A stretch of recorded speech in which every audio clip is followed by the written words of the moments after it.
ত্রয়োদশ জাতীয় সংসদ নির্বাচন সামনে রেখে নির্বাচন কমিশন বেশ কিছু সংসদীয় আসন পুনর্বিন্যাস করেছে। এই নিয়ে বেশ কিছুদিন ধরে বিভিন্ন জেলায় চলছে অসন্তোষ। বাগেরহাটে 4টি আসন পুনর্বহালের দাবিতে জেলা নির্বাচন অফিস ঘেরাও করেছে সর্বদলীয় সম্মিলিত কমিটির নেতাকর্মীরা। আসন ফিরে পেতে উচ্চ আদালতে করা হয়েছে রিট পিটিশনও। মঙ্গলবার সকাল থেকে দুপুর পর্যন্ত সর্বদলীয় সম্মিলিত কমিটির নেতাকর্মীরা জেলা নির্বাচন কমিশন অফিসে অবস্থান নেয়। এই সময় নির্বাচন অফিসে কর্মকর্তা কর্মচারীদের ভেতরে প্রবেশ করতে দেখা যায়নি। সর্বদলীয় সম্মিলিত কমিটির নেতাকর্মীরা জানান, বুধবারও একইভাবে নির্বাচন অফিস ঘেরাও থাকবে।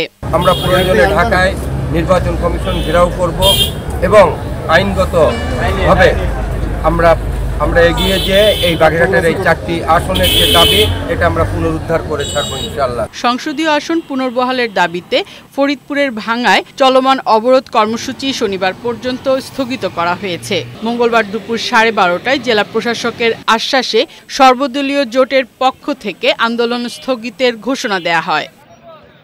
ভাঙ্গার আলগিরি ও হামিরদি ইউনিয়নকে ফরিদপুর 4 আসনের অন্তর্ভুক্তকরণের বিষয়টি পুনর্বিবেচনার আবেদন জানিয়ে নির্বাচন কমিশনে চিঠি দিয়েছে ফরিদপুর জেলা প্রশাসক। এই প্রক্রিয়াটি এখন হচ্ছে হাইকোর্টে একটি রিট আছে, মহামান্য হাইকোর্টে সেই রিটের নিষ্পত্তি হবে এবং 21 তারিখে হিয়ারিং আছে। আর পাশাপাশি আমরা বলতে চাই যে এই ভাঙ্গাটা হচ্ছে একটি গুরুত্বপূর্ণ জায়গা, 21টি জেলা এটার সাথে কানেক্টিভিটি আছে। তো মহাসড়ককে আমরা নিরবিচ্ছিন্নভাবে যান চলাচলের উপযোগী রাখবো, এই বিষয়ে আমরা স্থানীয় জনসাধারণের সকলের সহযোগিতা চাই। এদিকে অবরোধ তুলে নেয় শান্তি মিছিল করেছে বিএনপি, এনসিপি, গণ অধিকার পরিষদ ও ইসলামী খেলাফত আন্দোলনের নেতাকর্মীরা। এ সময় নাশকতার সাথে জড়িতদের আইনের আওতায় আনার দাবি জানান তারা। ফারহানা শিমু, বৈশাখী সংবাদ।